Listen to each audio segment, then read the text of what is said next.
No, as I mentioned in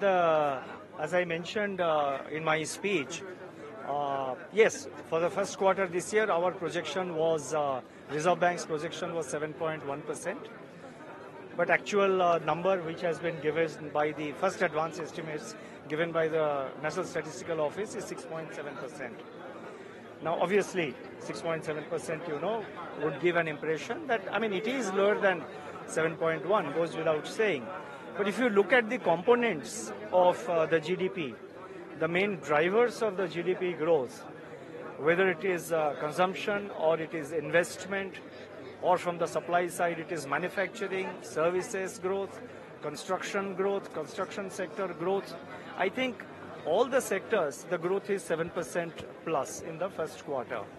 Two aspects which have slightly pulled it down. One is government expenditure, which is both central government and state government expenditure, perhaps due to the election season between April and June and the operation of the model code of conduct of the election commission. Government expenditure was lower in the first quarter. And when I say government expenditure, it is both central and state government expenditures. But going forward, we would expect the government expenditures, that is both state and central government expenditures, to pick up and provide the required support to growth. The other thing which was slightly lower was agriculture, which grew, I think, at about 2% or so. But first quarter, it's the second quarter really. Second quarter onwards, from July onwards, the monsoon has been very good.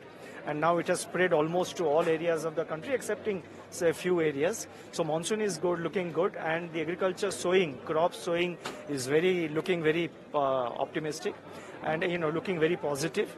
So under these circumstances, I would feel that although the first quarter growth has come at 6.7%, but I think we have reasonably confident expectations that the year, the annual growth which we have projected at 7.2% should materialize in the current year.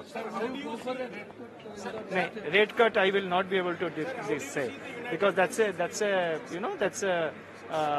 the Monetary Policy Committee will decide, please.